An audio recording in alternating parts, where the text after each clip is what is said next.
Right, the next part of fractions is actually taking more than one fraction and adding and subtracting them. Now, this is a very important topic, and this is a topic that kind of comes up throughout all the different courses that you may do in terms of maths.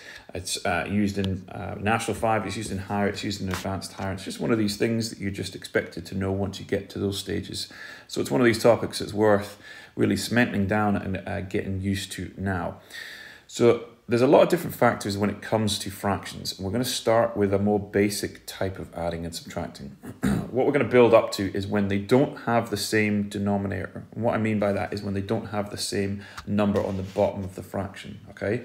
But we'll do that in a couple of lessons time. Just now we're going to focus on when they do have the same denominator. So for example, if I had something like 3/7 and I wanted to add on 2/7, okay, this is deemed a little bit more straightforward. We're going to have a bit of practice on this first before moving on to, say, 3/7 plus 3/8, okay?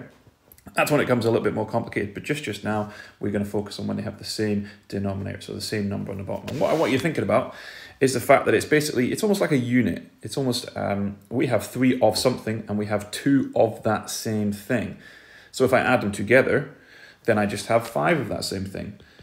And what you think about if you think about what's happening here, all you're doing is actually adding the numbers on the top. So you're taking the numbers on the top, the 3 and the 2, you're adding them together, and then you're putting it back over the number that was on the bottom. So 3/7 plus 2/7 means we have 5/7. Basically what you want to think about, if you have 3 meters plus 2 meters, for example, then you've got a total of 5 meters. But if you have 3 meters plus 2 feet, that's when it starts getting a little bit more confusing. So if you're dealing in the same kind of unit, as I say, or the same denominator as we're dealing with here, then it's fine. It's pretty straightforward. You just add the tops. However, if they were different and we're going to build up to that, then it becomes a little bit more difficult. But we're not going to worry about that just yet. We're going to focus on questions like this, okay? Right, the same applies when we're taking away. If we had 7/8 and if we took away 1/8, okay? Again, we just deal with the tops. 7 take away 1 is 6. And we put it back over the number on the bottom. So 7/8, take away one of those 8s, we've only got 6/8 now. But what we've got to remember back with an answer like this is that we can simplify it. And I want you to start spotting these kind of questions. So that's not going to be our answer because we can simplify it a little bit. And by simplifying, I mean divide the top and the bottom by the same number, right? We couldn't have done that with the first question. We couldn't have done that with 5/7 because it's not a common factor. And that's going to be an important term coming up. Okay, but 5 and 7, the only thing they both divide by is 1, and that's not going to help us simplify it at all. But 6 and 8, on the other hand, they both divide by 2. And when I divide 6 by 2, I get 3. And when I divide the 8 by 2, I get 4. So remember these two fractions, 6/8 and 3/4, they're both the same fraction, okay? They're both the same quantity, but this 3/4 is just slightly simpler. It's just easier to deal with. It's more recognizable, but the bottom line is it's got smaller numbers, okay? So it's nicer for us to work with, okay?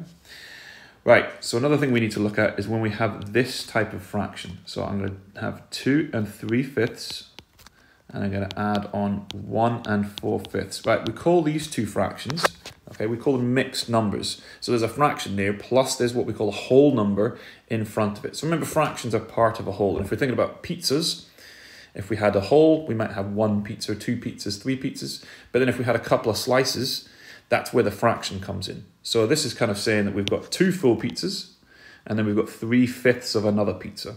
Okay, so we've got a little bit more than 2 pizzas. Here we've got 1 pizza, and then we've got 4/5 of another pizza. So we've got 1 and a little bit of pizza. Okay, and we're going to add them together. And what we can do here is we can take the whole number parts separately. Okay, so I'm going to take the 2 and the 1, I'm going to add them together, and I get 3. So I've got 3 full pizzas there. But then in terms of the kind of the parts of a pizza, I've got 3/5 and I've got another 4/5. So in total, again, I just add the top parts, okay?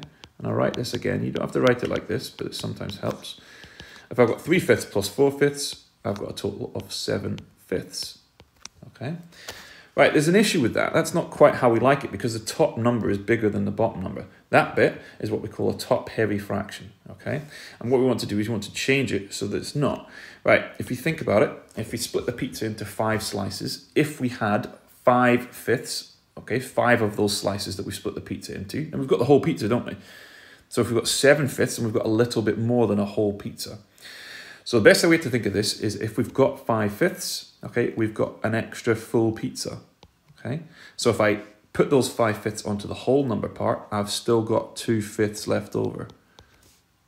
Okay, so again, these are the same. 3 and 7/5 is the same as 4 and 2/5, but we like to write our fractions as so that the top number is smaller than the bottom number. Okay, so as long as we've got 5/5, we've got a whole number part. So we put that alongside our bigger number, okay, and then we write alongside it what's left. So I'll show you another one of them because it works exactly the same with when we've got when we're taking away. So let's say we've got 5 and 5/6, and we're going to take away 1 and 1/6.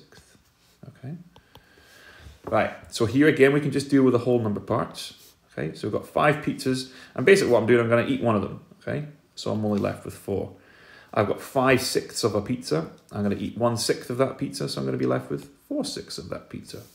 Okay, so we've got a slightly different issue here. The fraction's fine in terms of it's not top heavy, but we can simplify this one again. So again, I know we can simplify it because top and bottom both divide by 2. And as long as they both divide by a number, I can simplify it. So I'm going to leave the 4 as it is, that's fine. I don't need to divide that by anything. But the 4/6 can simplify to 2/3. 4 divided by 2 is 2.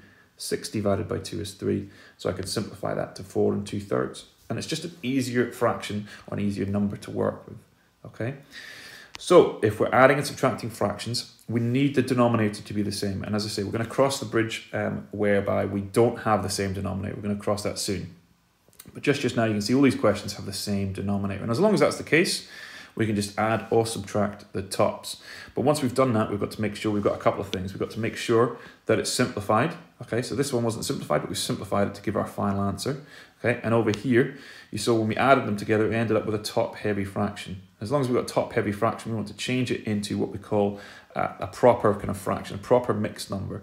So 7/5 is basically the same as 1 whole plus an extra 2/5. So I took the 1 whole, added it to the 3 wholes that I already had, and then just wrote the 2/5 alongside that. Same kind of works when we're taking away. Okay, we just got to watch out for all these things as well. Okay.